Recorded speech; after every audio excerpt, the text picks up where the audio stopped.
Okay, garden site selection. As long as it's outside, it's good, right?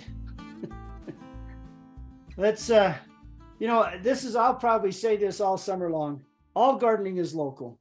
What works for me doesn't necessarily work for someone in northern Idaho or Boise or even Pocatello, perhaps.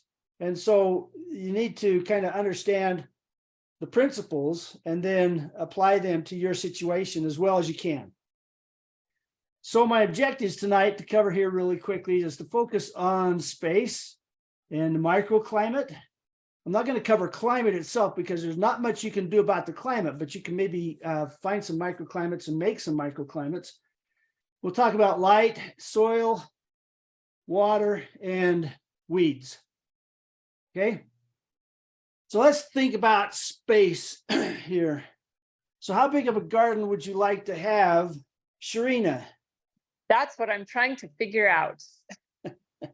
I gave Lena something to share in the chat here towards the end of the presentation that actually talks about how much of what you need to grow, right? So first of all, you want to grow what you like. I don't like eggplant. There's no sense in me growing eggplant. I don't like okra. And although, okra is kind of difficult to grow here, but it's possible.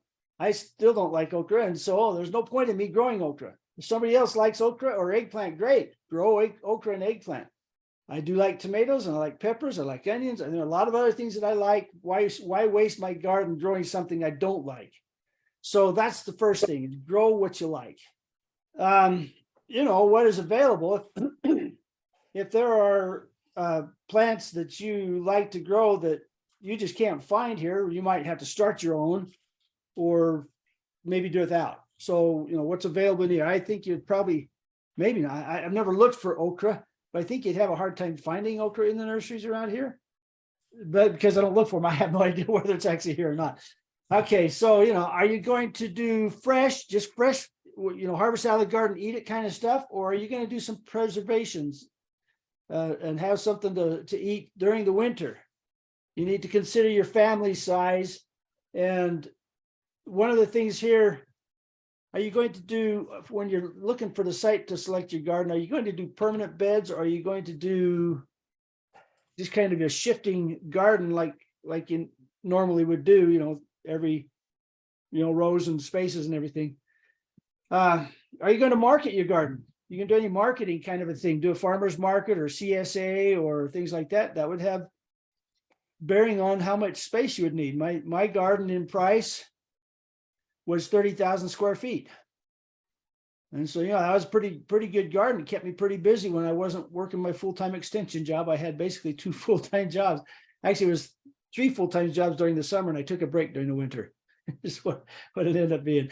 But anyway, are you going to grow for a market? Well, you need to take that into account and have enough space for that. What about composting? Composting will also take up some space too. So if you're going to do some composting in your garden, you'll need to take that also into consideration. So there will be a link to a document on things and how much space it takes and how much you would need.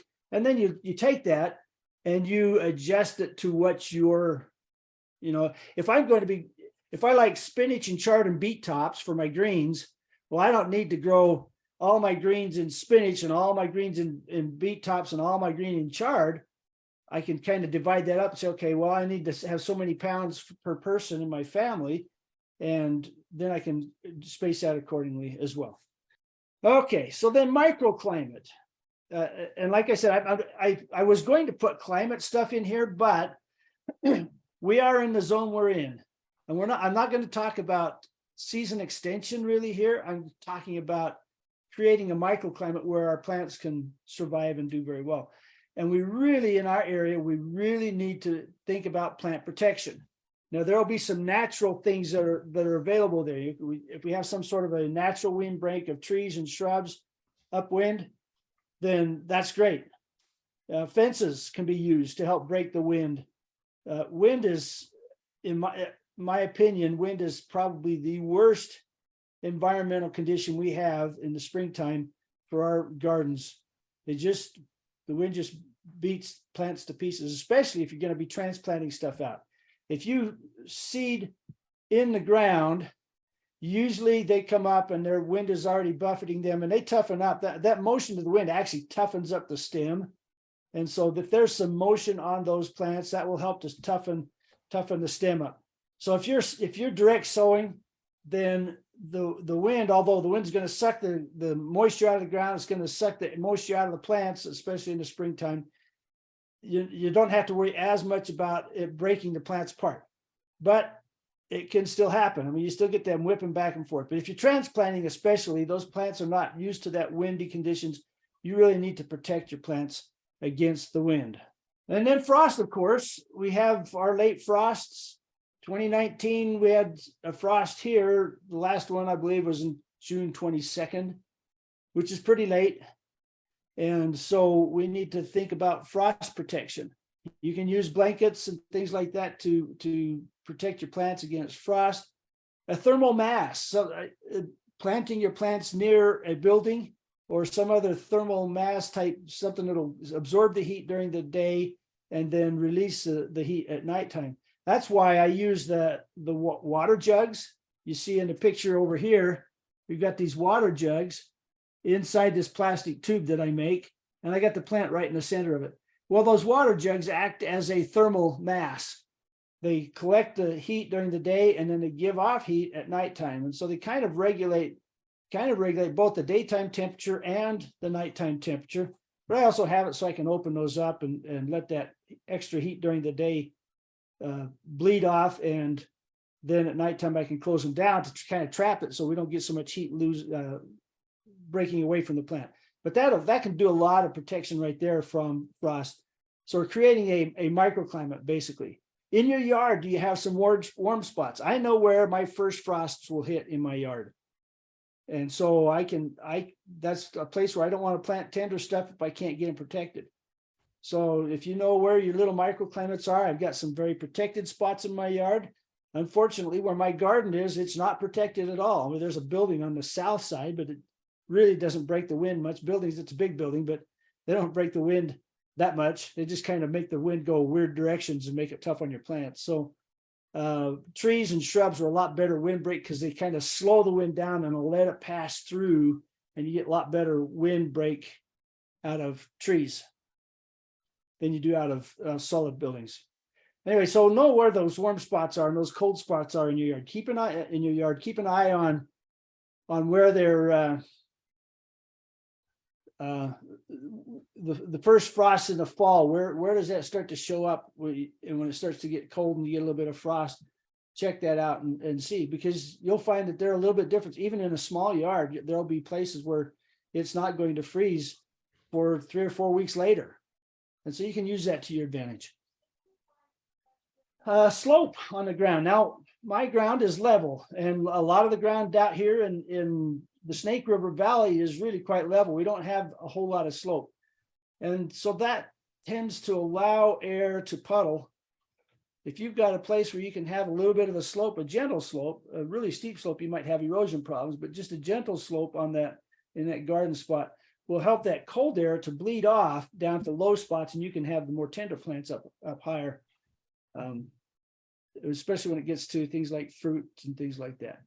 Okay, so that's some of the things that we can do with our microclimate to make it work, make our yards work for a garden selection. Light. We have a lot of light here usually. This winter it's been extremely cloudy. There's just been one of those strange years. Even in the wintertime, we usually have a lot more sunlight than we have had this year. And so if you've been trying to grow anything out in a high tunnel or something this winter, I imagine it's been kind of tough. However, the rule of thumb is a minimum of 6 hours light. 7, 8, 9, 10 more hours is better. But you want to have a minimum for that during the growing season. So how do you know if you've got a minimum of sunlight in your spot, in your garden spot?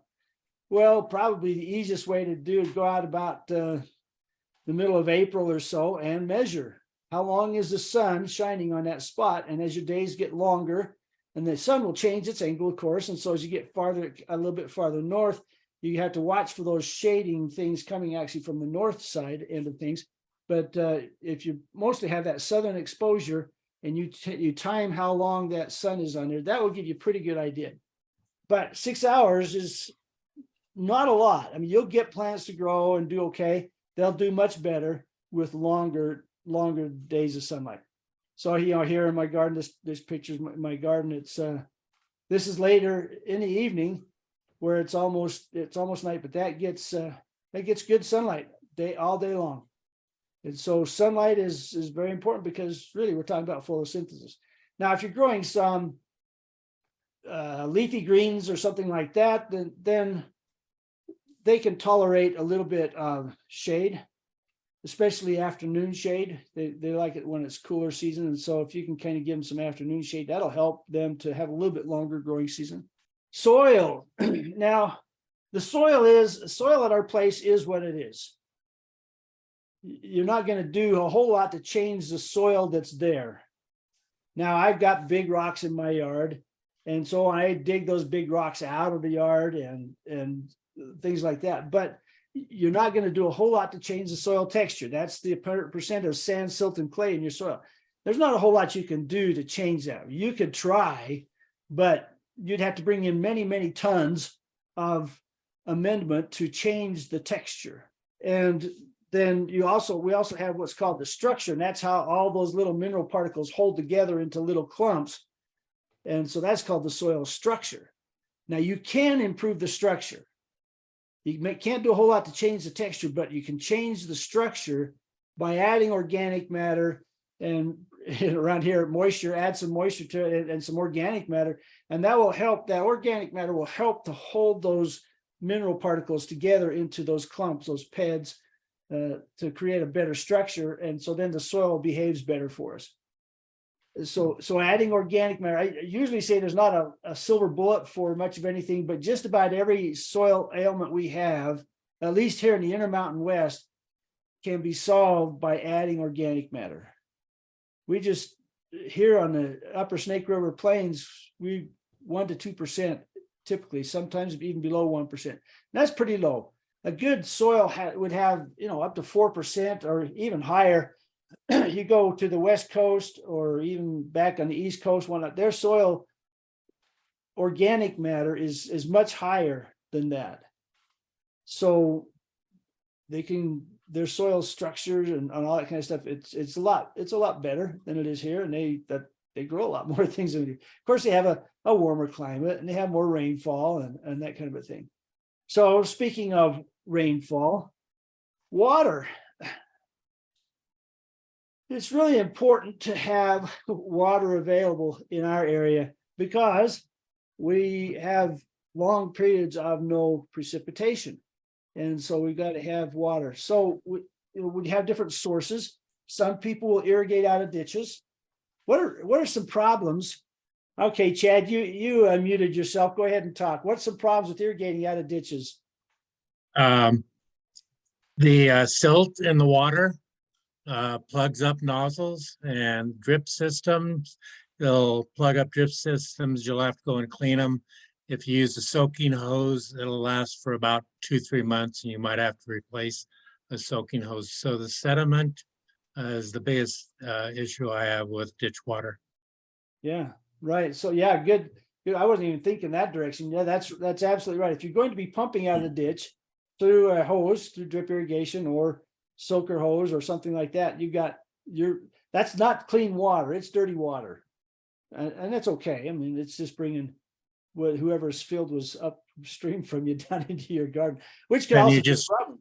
Yeah, then you just got the weed seeds and anything else that might be in the water that, you look at the ditch banks and you see the thistles and the weeds and stuff. Why, some of that's coming through. That's a big problem. Water coming from the ditch, like Chad said, you've got the ditch banks, all those weed seeds are dropping into the ditch and they're following the water. That's a great way to transport weed seeds long distances. So some of you have culinary water. What might be some problems with irrigating with culinary water? Let's see, Sarah, you're unmuted. See if you can talk to us a little bit. What do you think would be problems with irrigating with culinary water, city water? I don't have city water, I have a well. But I can think maybe just the chemicals, chlorine, things that they add to it. Right, they've Or got take to away from it, I don't know. they've got to add chemistry to that water, which, you know, is not necessarily going to be, well, it won't be harmful, but you may get too high of certain chemicals in that water that might not be as good for the plants in the garden as well. Okay. And then some of us are blessed to be able to pump out with well water. What are some problems we run in with well water? Let's see, we got Marcy Anderson here. Marcy, why don't you share with us? So I'm not really sure on well water, but I think with like, if you were pumping out of city water, if you have to pay for that, that could get expensive. You know, well water, you're also using your pump too. I don't know if that's what you're talking about. Well, that, yeah, didn't even think about the cost involved, especially, you know, Hammond City charges, they meter that. Some places don't meter it. When I was down in Price, it was definitely metered. There, all the culinary water in the whole Carbon County area was provided by, it's actually runoff water. There aren't any good wells, so we didn't have any wells. No well water in that whole community. It's all even out in the counties. So yeah, so they have to add chemistry to that. They have the cost involved, and if you're pumping, you have the cost of running your pump. Yeah, those are good points too. Okay, and then the location. There we go. The location of your water. You don't want to have to pack it very far. You don't want to have 500 feet of hose. And so get your water as close as you can on a good sized pipe to supply the what you need for the plants. All right. And then finally, we'll talk about weeds. Regardless of what you do, you're going to have weeds. So we have perennial weeds, and that's the one that we really need to focus on, is try to get those perennial weeds out of there, right? So this is a leafy spurge in my yard. It's the only leafy spurge plant in my yard. And it hasn't produced seed. I took it out before it produced seed. I'm after it. I know where it is. And when it comes back, I go after it again. But I got quackgrass all over the place. You can see quackgrass in this picture as well. And there's that's a problem. It's all over. Quackgrass spreads through those rhizomes. And so I'm always fighting to keep the quackgrass back. Even if I get it out of my yard, it's coming back in from the neighbors. Same thing with the bindweed. I've got it out of most of my yard except for 2 spots, but it keeps creeping in at a couple of spots. And so I have to fight to get it back. And so those perennial weeds are they're pernicious. Biennial weeds are a little more easy to control. Just make sure you can take them out. This picture is of a bunch of musk thistle rosettes. It was taken in the fall. And so the rosettes, you get a shovel out after those, and you can take care of them really quite quickly. And that will do a lot of good. One thing you don't want to do with biennials is spray them when they're blooming. Maybe early bud stage, but not when they're blooming, because that takes time for them to die and they will still produce viable seeds. So the best time to control these biennial weeds is Hey, actually in the Ron. fall. Yeah. We had a question about the water. Somebody is wondering, well, okay, earlier in the chat, someone had commented that fluoride in the water might be bad. And so someone else is wondering how fluoride might be bad. Fluoride, well, you know, any element you get too much of can be a problem, but the fluoride in the water is not to an extent that it's going to hurt the plants. You get too much water in your fluoride in your water and your teeth will turn yellow. So for people, you know, there's an area here, Parker, just north of Rexburg and Salem area. Their water, their well water has too much natural fluoride in it. And so people who grow up there have pretty bad teeth. Their teeth are actually too much fluoride is bad for you. You got to have a little bit, but not too much. And so, you know, yes, the cities do fluoridate the water, and too much can be a problem. But I've never noticed, I don't know, Reed or Jared, if you have any other experience with fluoride in the water, but I've never noticed that the fluoride is that high of a concentration would cause problems with plants. I only know that with lilies. and probably more so in greenhouse settings with fluoride being causing an issue. Maybe some of your house plants, but I don't usually see it. Okay, and then the annual weeds. These are the ones that they come back every year from seed. Biennials and annuals, always the only way they reproduce is by seed. The perennials, there's two different types of perennials. There's the simple perennials like dandelions that only reproduce by seed. And then the creeping perennials like the bindweed and the quackgrass and the Canada thistle and leafy spurge. Those all they'll produce by seed, but they also will produce the rhizomes, the runners underneath the ground, those rhizomes, and you break those up and you create a bunch of new plants. And so tillage doesn't work real well for that. But anyway, back to the annuals, they only produce by seed, and their whole objective is to produce seed within that growing season. So we have our winter annuals and our summer annuals. This one here happens to be pineapple weed, which is a summer annual. Another one that always kind of makes me think of it doesn't really look the same. Kind of they're small and have that lacy leaf is the bird buttercup, and that's a winter annual. So, you just be aware of their life cycle and take care of them when they're small before they go to seed, and that helps with that. Okay, so that's garden site selection. Any other questions? Here's some resources, Lena, if you want to make sure that's in the chat. Resources that you can use on in helping to do that selection. That last one with it's a table, a PDF table that has how much of which different types of garden plants typically you would need for a family. Take that, adjust it to fit your needs, and have a good, happy, healthy garden.